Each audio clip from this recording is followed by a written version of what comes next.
This is going to be a game changer. We've talked so many times on this show about how you like to fly. Do you like the window seat, the middle seat? Not many people like the middle seat or the aisle, right? Well, this could be a game changer. The FAA has approved a new way of configuring seats in planes. Let me see this. Okay, so this is the middle seat. This is what's going to happen.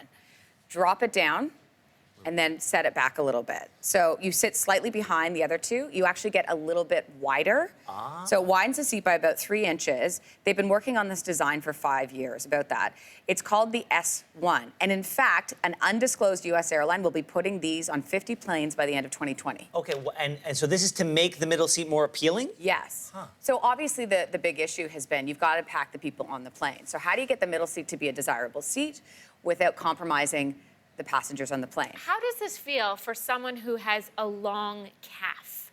Because then don't you have like a weird ankle if you're dropped lower and then your legs are even like higher up? That's a pretty Isn't that weird? specific body type that you're worried about when building I mean, a we're talking plane. only like a few inches lower. Okay, but what I'm curious about is I love where your head's at, though. by adding just a few inches on one side of the plane and then on the other, where are they finding that space? Well, because it's set back, right? So there's a good example. I mean, it looks slight, but it's going to make a big difference. But the entire width of those 3 chairs is still wider. No, it doesn't change. That doesn't change Wait, because the seat is dropped and because it's back, my understanding is they found extra room Oh, under the other two. Oh, it's it's a little bit found under. space. It's found space, like space that wasn't used before.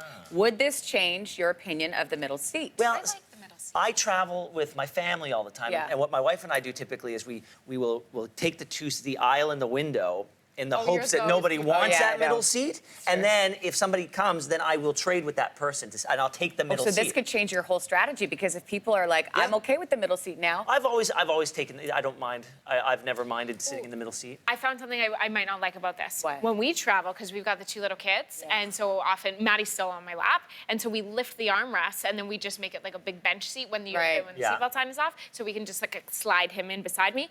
But you can't do that if they're uneven. Yeah, but look, it's a kid. You know, you roll up a T-shirt or something to flatten it out if you have I thought to. you were just gonna be like, it's a kid, they can deal. They can deal. Of course they can do. They're not paying for the seat. They're not when they're paying paying for the seat, they can complain. Thanks for watching. If you like this, be sure to subscribe here. And you can check out more Your Morning videos right here.